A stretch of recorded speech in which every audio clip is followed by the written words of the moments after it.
Student, কালকে তোমাদেরকে homework করতে দিয়েছিলাম, তোমরা সব করে নিয়ে এসেছো? হ্যাঁ স্যার, করে নিয়ে এসেছি। তাহলে টুম্পা বাদে আর কেউ হোমওয়ার্ক করনি? করার তো ইচ্ছে ছিল স্যার, কিন্তু হোমওয়ার্ক করতে পারিনি। কেন? স্যার, কালকে যখনই হোমওয়ার্ক করতে বসছিলাম অমনি কারেন্ট চলে যাচ্ছিল।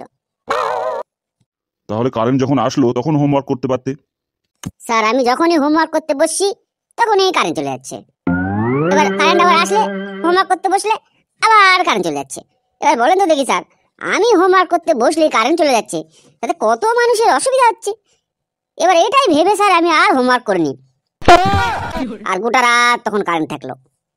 যত সব ঢপবাজি কথা, তোমার কথা আমি বিশ্বাস করি না। আচ্ছা কেলটু বলো তো, ও ঠিক কথা বলছে?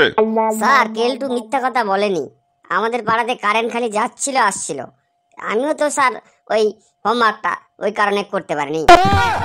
ও চোরের সাক্ষী পকেটমার। তুমিও কারেন্ট না থাকার জন্য হোমওয়ার্ক করতে পারোনি, তা ও তো বললো পরে গোটা রাত কারেন্ট ছিল। তাহলে তুমি করনি কেন হোমওয়ার্ক? স্যার, অত রাতে তো আর স্নান করতে পারতাম না স্যার, তাই হোমওয়ার্ক করিনি। আরে পাজি, স্নান করার সঙ্গে তোমার হোমওয়ার্কের কি সম্পর্ক? আসলে স্যার আমার পেনটাতে কালি ছিল না স্যার, ওই জন্য হোমওয়ার্ক করতে পারিনি। এই বলছো কারেন্ট ছিল না, এই বলছো পেনে কালি ছিল না, এই বলছো স্নান করনি, তা আসল কি কারণে তুমি হোমওয়ার্ক করনি? স্যার, আসলে পেনে কালি ছিল না, কিন্তু পেন ছিল আমার একটা ঠাকুর ঘরে, আর আমি স্নান করিনি জন্যে ওই ঠাকুর ঘরে ঢুকতে পারিনি।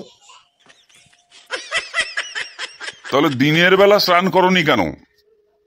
স্যার, ট্যাঙ্কিতে জল ছিল না। তাহলে মোটরটা চালাই দিতে।